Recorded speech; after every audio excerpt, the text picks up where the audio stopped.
നമസ്കാരം. പാചകത്തിലേക്ക് എല്ലാ പ്രിയപ്പെട്ട കൂട്ടുകാർക്കും സ്വാഗതം. ഇന്ന് നമ്മൾ ഉണ്ണിയപ്പമാണ് ഉണ്ടാക്കുന്നത്. പുറമേ നല്ല കരുകരുപ്പുള്ള, ഉള്ളിൽ നല്ല പഞ്ഞി പോലെ സോഫ്റ്റ് ആയിട്ടുള്ള, കഴിക്കാൻ നല്ല ടേസ്റ്റി ആയിട്ടുള്ള ഉണ്ണിയപ്പമാണിത്. ഈ റെസിപ്പിയുടെ ഒരു പ്രത്യേകത, നമ്മൾ ഇതിനുള്ള മാവ് റെഡിയാക്കിയിട്ട് അരമണിക്കൂറിനുള്ളിൽ നമുക്ക് ഉണ്ണിയപ്പം ചുട്ടെടുക്കാൻ പറ്റും. മാവ് കൂടുതൽ നേരം റെസ്റ്റ് ചെയ്യാനായിട്ട് വെക്കേണ്ട ആവശ്യമില്ല.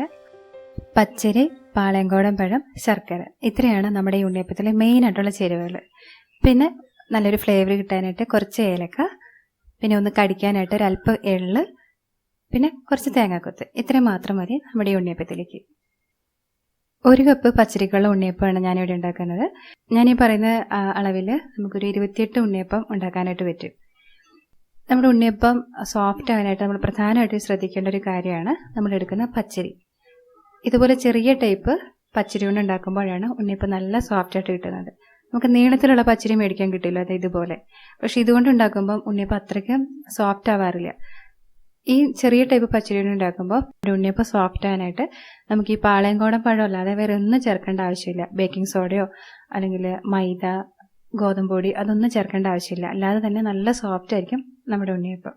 ഈ പച്ചരി നമുക്കൊന്ന് കുതിരാനായിട്ട് വെള്ളത്തിലിട്ട് വയ്ക്കണം. അപ്പം നന്നായിട്ടൊന്ന് കഴുകി എടുത്തിട്ട് ഒരു 2.5 മണിക്കൂറോളം ഇത് കുതിരാനായിട്ട് നമുക്ക് വെള്ളത്തിലിട്ട് വയ്ക്കാം.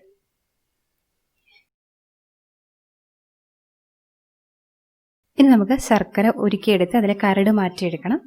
ഇവിടെ നമ്മൾ അരി എടുത്തിരിക്കുന്ന അതേ അളവിൽ തന്നെയാണ് ശർക്കര എടുത്തിരിക്കുന്നത്, അതായത് 250 ഗ്രാം ശർക്കര. അപ്പോൾ ഇതൊന്ന് പൊടിച്ചെടുത്തിട്ട് നമുക്ക് സോസ് പാനിലേക്ക് എടുക്കാം.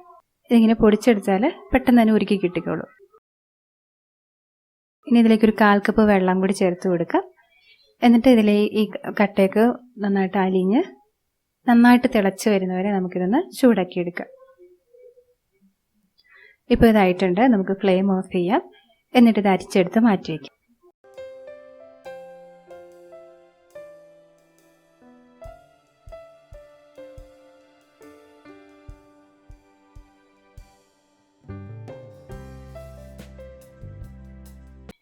ഇനി തേങ്ങാക്കൊത്ത് വറുത്തെടുക്കാം. അതിനായിട്ട് പാനിലേക്ക് 1 ടേബിൾ സ്പൂണോളം നെയ്യ് ഒഴിച്ചു കൊടുക്കാം. ഇതിലേക്ക് തേങ്ങാക്കൊത്ത് ചേർക്കാം. ഇത് 1 ടേബിൾ സ്പൂണാണുള്ളത്. തേങ്ങാക്കൊത്ത് ചെറുതായിട്ട് അരിഞ്ഞെടുക്കണം കേട്ടോ. അതായത് അതിൻ്റെ കനം കുറച്ച്, അതുപോലെ വീതിയൊക്കെ കുറച്ച് അരിഞ്ഞെടുക്കുകയാണ് ഏറ്റവും നല്ലത്. ചെറിയൊരു ഗോൾഡൻ ഷെയ്ഡ് ആവുന്ന വരെ നമുക്ക് ഫ്രൈ ചെയ്യാം.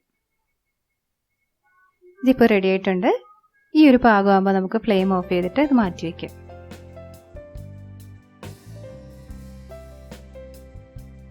ഇപ്പോൾ ഈ അരി ഇവിടെ കുതിർന്ന് റെഡി ആയിട്ടുണ്ട്. 2.5 മണിക്കൂറാണ് കുതിർത്തിയെടുത്തത്. ഇതിൽ വെള്ളം കളഞ്ഞിട്ട് നമുക്കിത് അരച്ചെടുക്കാനായിട്ട് ഒരു മിക്സിയുടെ ജാറിലേക്ക് എടുക്കാം.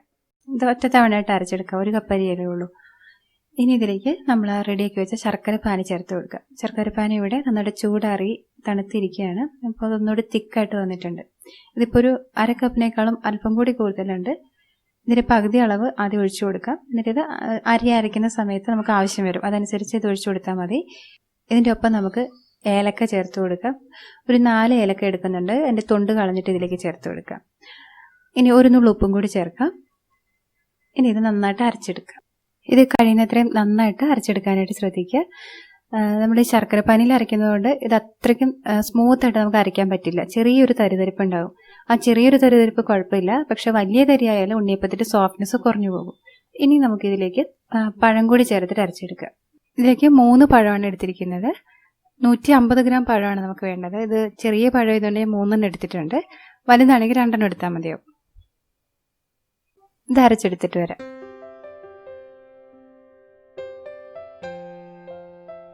ഇനി ഇതൊരു പാത്രത്തിലേക്ക് മാറ്റാം. ഇതിലേക്ക് നമ്മൾ ആ വറുത്ത് വെച്ച തേങ്ങാക്കൊത്ത് ആ നെയ്യോടുകൂടി തന്നെ ചേർത്ത് കൊടുക്കാം. ഇനി ഒരു 1/2 ടീസ്പൂണോളം എള്ള് ചേർക്കാം. ചിലർ എള്ളിന് പകരം കരിഞ്ജീരകം ചേർക്കാറുണ്ട്. അതും നല്ല ടേസ്റ്റ് തന്നെയാണ്. നിങ്ങൾക്കത് ഇഷ്ടമാണെങ്കിൽ അത് ചേർത്ത് കൊടുക്കാം. ഇപ്പം മാവിന് കുറച്ച് കട്ടി കൂടുതലാണ്. ഇതൊന്ന് ഇരുന്ന് കഴിയുമ്പോൾ വീണ്ടും ഒന്നുകൂടി തിക്കായിട്ട് വരും. നമുക്കിതിൽ അല്പം കൂടി വെള്ളം ചേർത്തിട്ട് ഇതിൻ്റെ കൺസിസ്റ്റൻസി ഒന്ന് ലൂസാക്കിയിട്ട് വേണം ഇത് റെസ്റ്റ് ചെയ്യാനായിട്ട് വയ്ക്കാം. അപ്പം ഞാൻ 1/4 കപ്പ് ശർക്കരപ്പാനിയിലാണ് ഇത് അരച്ചെടുത്തത്. അതുകൂടാതെ ഏകദേശം ഒരു 3 ടേബിൾ സ്പൂൺ വെള്ളം കൂടി ചേർക്കുന്നുണ്ട്. അപ്പം മൊത്തത്തിൽ 1 കപ്പിനടുത്ത് വെള്ളം ചേർത്തിട്ടുണ്ട്. അപ്പോൾ ഇതാണ് കേട്ടോ ഇതിൻ്റെ കൺസിസ്റ്റൻസി. ഇനി നമുക്കിത് ഒരു അരമണിക്കൂർ മൂടി വയ്ക്കാം. ഇപ്പോൾ ഇത് അരമണിക്കൂർ റെസ്റ്റ് ചെയ്ത് കഴിഞ്ഞിട്ടുണ്ട്. ഈ 30 മിനിറ്റ് എന്നുള്ളത് 1 മണിക്കൂർ 1.5 മണിക്കൂറൊക്കെ ആയിപ്പോയാലും കുഴപ്പമൊന്നുമില്ല. പക്ഷെ നമ്മൾ അത്രയും വെക്കേണ്ട ആവശ്യമില്ല. അരമണിക്കൂറിൽ തന്നെ നമുക്കിത് റെഡിയാക്കാൻ പറ്റും. ഇപ്പോൾ കണ്ടോ, ഒരല്പം കൂടി തിക്കായിട്ടുണ്ടല്ലേ. ഈ ഒരു പാകമാണ് നമ്മുടെ ഈ റെസിപ്പിക്ക് ആവശ്യമായിട്ടുള്ളത്. നമുക്കിനി ഉണ്ണിയപ്പം ചുട്ടെടുക്കാം. അപ്പോൾ അതിനായിട്ട് ഉണ്ണിയപ്പച്ചട്ടി അടുപ്പത്ത് വെച്ചിട്ട് 1 മിനിറ്റോളം നമുക്കൊന്ന് ചൂടാക്കാം. ഇനി ഇത് വറുത്തെടുക്കാനായിട്ട് ഇതിലേക്ക് എണ്ണ ഒഴിച്ചു കൊടുക്കാം. അപ്പോൾ നിങ്ങൾക്കിത് ഒന്നുകിൽ നെയ്യിൽ വറുത്തെടുക്കാം, അല്ലെങ്കിൽ വെളിച്ചെണ്ണയിൽ വറുത്തെടുക്കാം, അല്ലെങ്കിൽ സ്മോക്കിംഗ് പോയിന്റ് ഹൈ ആയിട്ടുള്ള ഏതെങ്കിലും ഒരു ഫ്ലേവർ ഇല്ലാത്ത എണ്ണ, അതായത് തവിടെണ്ണ അല്ലെങ്കിൽ സൺഫ്ലവർ ഓയിൽ, അതൊക്കെ നമുക്ക് ഉണ്ണിയപ്പം വറുത്തെടുക്കാനായിട്ട് ഉപയോഗിക്കാം. അപ്പം ഏറ്റവും ടേസ്റ്റി ആയിട്ടുള്ളത് നെയ്യിൽ അല്ലെങ്കിൽ വെളിച്ചെണ്ണയിൽ വറുത്തെടുക്കുമ്പോഴാണ്. എണ്ണ എന്നിട്ട് നന്നായിട്ട് ചൂടാവണം. ഒരു മീഡിയം ഫ്ലെയിമിൽ വെച്ച് ചൂടാക്കിയാൽ മതി. എണ്ണ നന്നായി ചൂടായി കഴിയുമ്പോൾ നമുക്ക് തീ ഒന്ന് കുറച്ച് വയ്ക്കാം.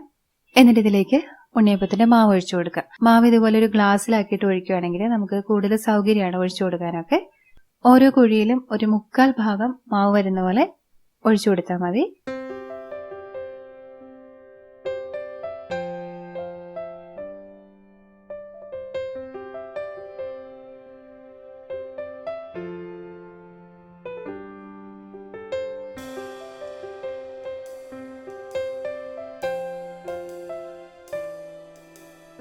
ഒരു മിനിറ്റൊക്കെ കഴിയുമ്പോൾ നമുക്കിതൊന്ന് തിരിച്ചിട്ട് കൊടുക്കണം.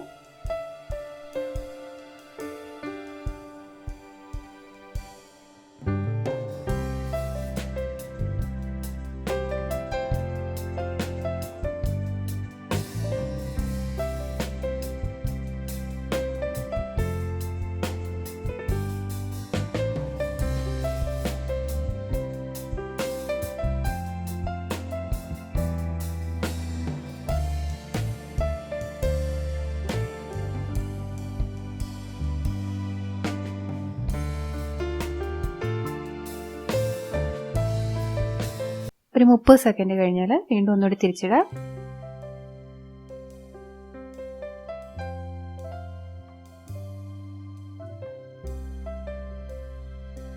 ഇനി ഒരു 30 സെക്കൻഡ് അല്ലെങ്കിൽ ഒരു 45 സെക്കൻഡ് അതിനുള്ളിൽ നല്ലൊരു കളറാകും. ഇനി ഇത് കൂടുതൽ ഡാർക്ക് കളറാകാനായിട്ട് വെയിറ്റ് ചെയ്യരുത്. കാരണം ഇത് ഇരുന്ന് കഴിയുമ്പം ഒന്നുകൂടി ഒന്ന് കളർ മാറി വരും. അതിൻ്റെ ഉൾഭാഗം ഒന്നുകൂടി കുക്കാകും. ഈ ഒരു കളറാകുമ്പോഴേക്കും നമുക്കിത് എണ്ണയിൽ നിന്ന് മാറ്റാം. ഏകദേശം 3 മിനിറ്റാണ് നമ്മുടെ ഉണ്ണിയപ്പം പാകത്തിന് വെന്ത് നല്ലൊരു കളറായി കിട്ടാനായിട്ട് വേണ്ടി വന്നത്. എണ്ണയുടെ ചൂട് ഒരു പരിധി കഴിഞ്ഞും കൂടുതലാണെങ്കിൽ നമ്മൾ ഒഴിക്കുമ്പോൾ തന്നെ ഈ മാവിൻ്റെ കളറൊക്കെ മാറിയിട്ട് ഉൾഭാഗം വേകാതിരിക്കും. അപ്പം ഉണ്ണിയപ്പം ചുടുമ്പോൾ എപ്പോഴും എണ്ണയുടെ ചൂട് കൺട്രോൾ ചെയ്യാനായിട്ട് പ്രത്യേകം ശ്രദ്ധിക്കണം.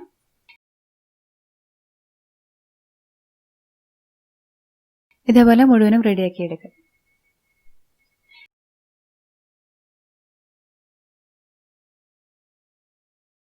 ഇപ്പോൾ നമ്മുടെ ഉണ്ണിയപ്പം ഇവിടെ റെഡി ആയിട്ടുണ്ട്. ഞാൻ പറഞ്ഞ പോലെ 28 അല്ല 29 ഉണ്ണിയപ്പമാണ് കിട്ടിയിരിക്കുന്നത് കേട്ടോ. ഇത് എത്ര സോഫ്റ്റ് ആണെന്നുണ്ടോ, നല്ല സോഫ്റ്റ് ആണ്. പുറമെ നല്ല കരുവരുപ്പായിട്ട് ഉള്ളിൽ നല്ല മാർദ്ദമുള്ള നല്ല ഉണ്ണിയപ്പം. നല്ല ടേസ്റ്റാണ് കേട്ടോ ഇത് കഴിക്കാൻ. അപ്പോൾ നിങ്ങൾ ചെയ്ത് നോക്കിയിട്ട് നിങ്ങളുടെ ഫീഡ്ബാക്ക് അറിയിക്കാൻ മറക്കരുത്.